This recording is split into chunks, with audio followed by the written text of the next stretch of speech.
সিরিয়ার স্বৈরশাসক বাশার আল আসাদের পতনের পর সন্ধান মিলছে একের পর এক গণকবরের। এসব গণকবর যেন ক্ষমতাচ্যুত প্রেসিডেন্টের নিষ্ঠুরতারই সাক্ষ্য দিচ্ছে।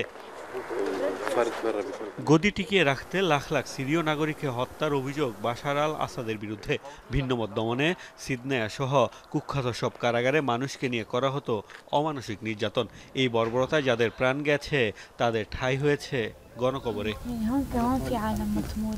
সিরিয়ার রাজধানী থেকে ৪০ কিলোমিটার উত্তরে আল কুতাইফা এলাকায় এমনই এক গণকবরের সন্ধান পাওয়ার দাবি করেছে আন্তর্জাতিক ন্যায় বিচার ও জবাবদিহিতা কমিশন। স্যাটেলাইট ইমেজ ও বিভিন্ন তথ্যপত্র বিশ্লেষণ করে সংস্থা প্রধান জানিয়েছেন, কুতাইফার গণকবরেই চাপা দেয়া হয়েছে লক্ষাধিক দুর্ভাগা সিরীয়কে।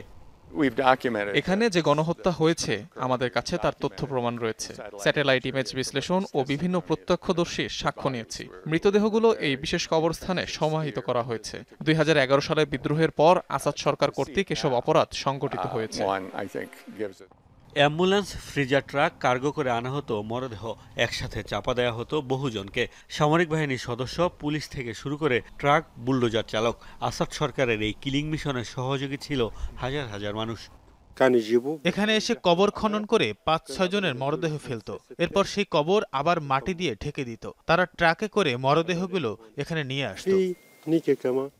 আরেকটি বড় গণকবরের সন্ধান মিলেছে নাজহা এলাকায়। বাশারের পতনের পর এখন পর্যন্ত সিরিয়ার দক্ষিণাঞ্চলে ১২টি গণকবর পাওয়া গেছে। বলা হচ্ছে, হিটলারের নাৎসি যুগের পর এটি সবচেয়ে বড় বর্বরতার উদাহরণ।